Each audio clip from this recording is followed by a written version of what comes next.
Luca Ferro is a rising star in comedy. He's based right here in Chicago. He's playing three headlining shows at Zanies. You got to go ahead and check him out the 27th and the 28th. Luca, thank you so much for joining me today. Thank you, sir. Happy to be here. What's going on? Limited amount of tickets for that final show, so you definitely got to make sure to get those ASAP. Yeah, no, I'm really happy that we have two sold out shows. I'd like to sell out the third, but it should be a fun time on that Tuesday, the late show. Lots to talk about. We'll talk a little bit about your family. We'll talk a little bit about your comedy. But I Sure. saw you post something that your cousin submitted you for the Bachelorette. Yeah.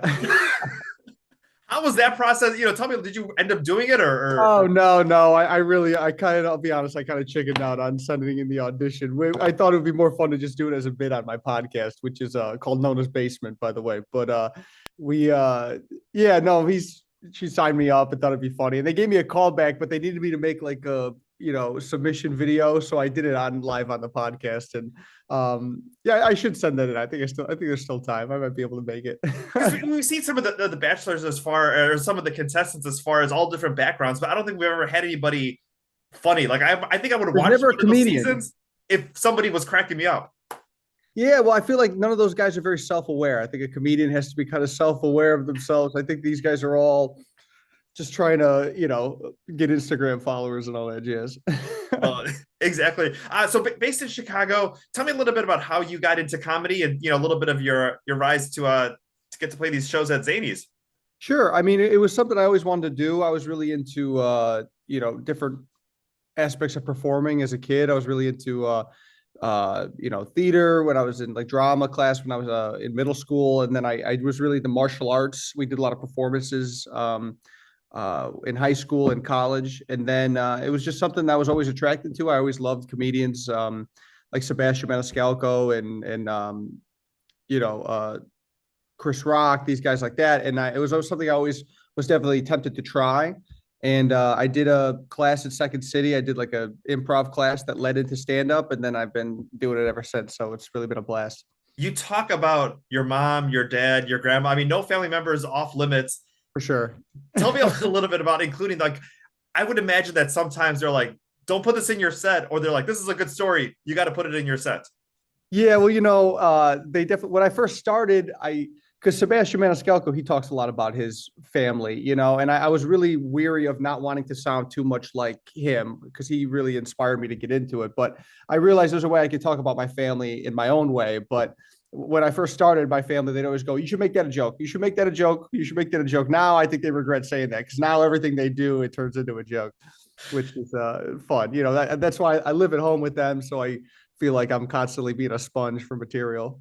You talk about living at home and dating at the same time. How Sure. does that how does that You work out really for got me you? down, huh? You did your research. Yeah, no, I say what was the question? I'm sorry.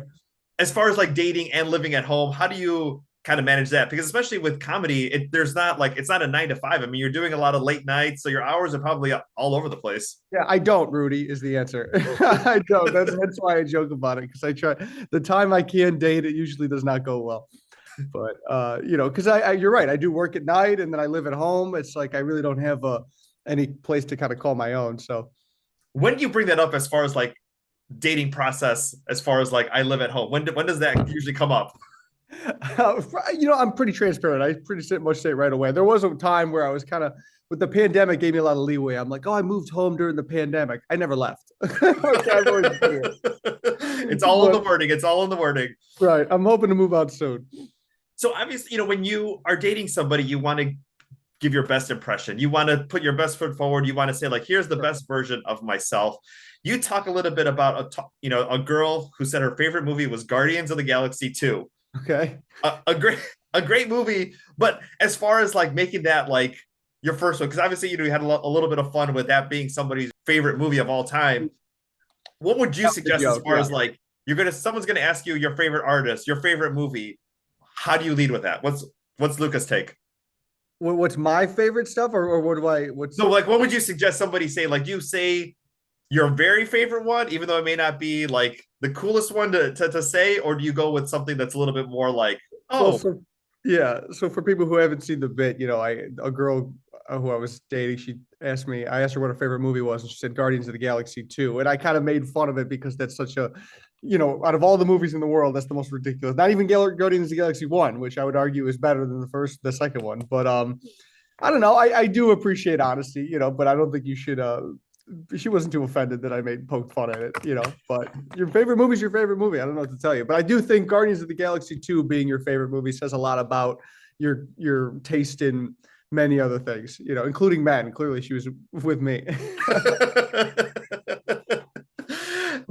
Going to the shows, do you have family friends? Like, are they constantly going to your shows, and are you kind of looking out like, oh, here's my cousin, or here's my friend from school, and anybody? Like, tell me a little bit about that. Sporadically, I mean, I'm a little nervous for that first Monday, the one that sold out Monday on the 27th, because it's going to be pretty much I called in all the banners, so everybody, friends, family, they're all going to be there. And I've never done a show where I look out in the crowd and I know every single person. So that's going to be kind of weird for me. But no, as far as I joke about my dad. I don't know if you saw that video I just posted recently, but I said, Dad, you coming to the late show? And he went, no. I'm barely dragging him up for the one show. So we'll see. As far as your dad, where do you get your, obviously, you said you took classes, but as far as like in your family, mom, dad, grandma, who was the funniest one like in your family growing up? Or was it just family situations that you were just like, this is too good not to share? No, for sure. So I did not like about a year ago, I did like a Zoom podcast similar to this, and someone asked me that same question, and I answered that my dad's the funny one, but my mother is the one who's really outgoing, and like I think that's where I get my like showmanship from.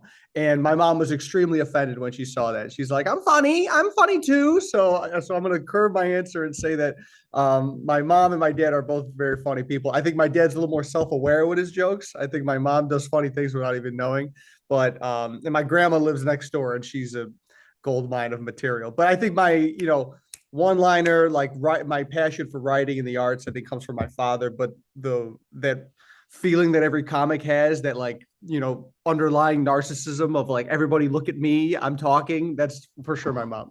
Well, especially too, and I can imagine too, like growing up in a family like mine, and when you have your aunts and your uncles and your cousins, and then someone wants to talk, but then someone interrupts you, and then someone just talks louder, and before you know it, like 10 minutes later, everybody's just screaming, and you're like, why are we talking so loud? It's like, that's just the way it is when you my youngest brother, we had his ears checked as a kid about 4 times, just because we thought he was, he had some sort of hearing problem. He was just loud. He just wanted he was the youngest one. He just wanted everyone to hear him. But yeah, that's how my family is. I mean, Sunday, my whole extended family, they come over like every Sunday, and it's just a yelling fest. If it doesn't end in yelling, it's not a good Sunday. Well, Luca, thank you so much for your time today. Again, March 27th and 28th, 2 shows on the 28th. The last show, the 9:15 show, still tickets available. The other 2 are sold out.